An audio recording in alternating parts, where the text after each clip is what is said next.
Queue న్యూస్లో పనిచేయటకు senior video editors కావాలను సంప్రదించవలసిన నెంబర్లు 8688966084. నెలకు 14,000 కోట్లు కావాలి. ఇప్పుడు వస్తున్నవి 10,000 కోట్లే.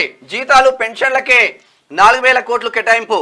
ఆదాయం రాబట్టుకునే మార్గాలపై సర్కార్ ఫోకస్. కమర్షియల్ ఎక్సైజ్ ఆమ్దాన్ని పెంచుకునేందుకు ప్రణాళికలు.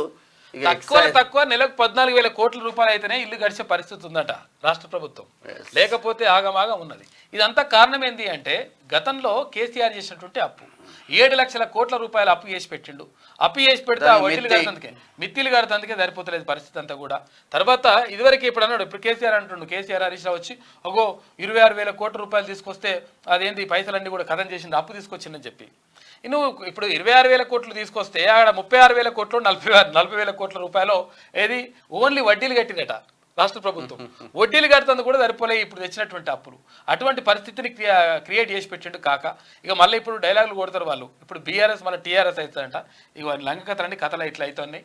అయితే నెలకు 14,000 కోట్ల రూపాయలు అవసరమవుతుంటే కేవలం 10,000 కోట్ల రూపాయలు మాత్రమే ఆదాయం వస్తుందంట. మరి ఎట్లా చేద్దాం? ఎక్సైజ్ శాఖ నుంచా లేకపోతే ఇంకో శాఖ నుంచా ఎట్లా చేద్దాం? ఎక్సైజ్ శాఖ టార్గెట్ చేయాలి. తాగినోనికి తాగినంత ఇంకా కొంచెం ఎక్కువ తాగిపోయాలి. ఇప్పుడు అవి కూడా వస్తున్నాయట. జొమాటో, స్విగ్గీ, జొమాటోలో కూడా ఆర్డర్లు చేసుకోవచ్చు. మన రాష్ట్రంలో స్టార్ట్ చేయాలి. క్లిక్ అనిపిస్తే వచ్చేస్తుంది. అది ఫుల్ బాటిల్ క్వార్టర్ హాఫ్ ఏదంటే అది వచ్చేస్తుంది. ప్రభుత్వానికి ఆదాయం తెచ్చిపెట్టే శాఖలపై రాష్ట్ర సర్కార్ ఫోకస్ పెట్టింది. అప్పుల భారం తగ్గించుకోవడంతో పాటు ఎలాంటి నిధుల కొరత లేకుండా 6 గ్యారెంటీలు అమలు చేయాలని భావిస్తుంది. ఇక దీనికోసం రాబడిని భారీగా పెంచుకోవాలని నిర్ణయించింది. నెలకు 14,000 కోట్ల రూపాయలు సొంత ఆదాయం తీసుకురావాలని టార్గెట్గా పెట్టుకుంది. ఇక కమర్షియల్ ట్యాక్స్, స్టాంప్స్ అండ్ రిజిస్ట్రేషన్లు, ఎక్సైజ్, మైనింగ్ శాఖల్లో రాబడి పెంచుకునే మార్గాలపై దృష్టి పెట్టింది. ఆదాయం తీసుకొచ్చే శాఖలపై ఇటీవల సీఎం రేవంత్ రెడ్డి సుదీర్ఘంగా రివ్యూ చేశారు. రాష్ట్రానికి సొంత ఆదాయం నెలకు సగటున 10,000 కోట్ల రూపాయలు మాత్రమే వస్తున్నాయి. కానీ నెలకు 14,000 కోట్ల రూపాయలు అవసరమవుతుంది. యావరేజ్గా నెలకు 10,000 కోట్ల రూపాయలు లెక్కగట్టినా అయితే ఏడాది మొత్తంలో 1,20,000 కోట్ల రూపాయలు దాటే పరిస్థితి కనిపించడం లేదు. ఆదాయం వచ్చే పరిస్థితి లేదు.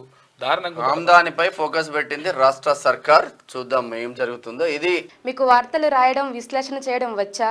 అన్యాయాన్ని ప్రశ్నించడం తెలుసా? ఇంకెందుకు ఆలస్యం? క్యూ న్యూస్ మిమ్మల్ని ఆహ్వానిస్తుంది. క్యూ న్యూస్లో పనిచేయటకు అనుభవం గల కంటెంట్ రైటర్స్ కావాలను సంప్రదించవలసిన నెంబర్లు 8688966084.